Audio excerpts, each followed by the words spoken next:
મહેસાણામાંથી સમાચાર મળી આવ્યો છે। વિસનગર તાલુકાના મહેમદપુરા ગામમાં મનરેગા યોજના ગેરરીતિનો આક્ષેપ આવ્યો છે। સ્થાનિક નાગરિકો દ્વારા આ મામલે તપાસ માટે તાલુકા પંચાયતમાં આવેદનપત્ર આપવામાં આવ્યું છે, જેમાં ગામમાં બોગસ જોબ કાર્ડ બનાવવાના અને દસ્તાવેજોનો દુરુપયોગ કરી પગાર વિતરણમાં ગેરકાનૂની કાર્યકર્તાઓની ફરિયાદ કરી છે।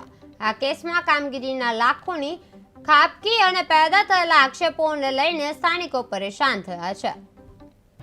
આપનું? મારું નામ ઠાકોર કીર્તિજી ઈશ્વરજી। શું બાબતે આપણે આવેદનપત્ર આપ્યું? અમે મહમદપુરા ગામથી આવેલા છીએ અને અમારા ગામમાં મનરેગા યોજના સહિત અન્ય કામોમાં ભ્રષ્ટાચાર થયો છે, તો એના અનુસંધાને અમે ટીડીઓ સાહેબને આવેદનપત્ર આપવા આવેલા છીએ। સાહેબે શું જાણ? સાહેબે તપાસ કરવાનું કીધું, 3 દિવસમાં તપાસ થઈ જશે। શું નામ આપનું? પરમાર સુરેશભાઈ રામાભાઈ, ગામ મહમદપુર, તાલુકો વિસનગર, જિલ્લો મહેસાણા।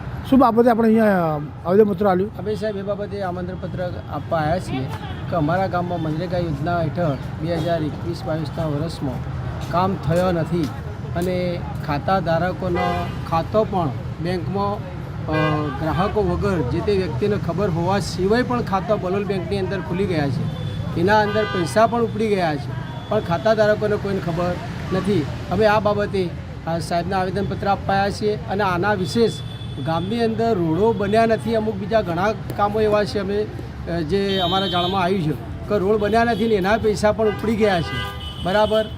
અને આ બાબતે અમે સાહેબને આવેદનપત્ર આપવા આવ્યા છીએ અને બસ રાવલ રમેશભાઈ ઈશ્વરભાઈ નામ છે મારું, અને અમે મનરેગાના લઈ થયેલા છીએ।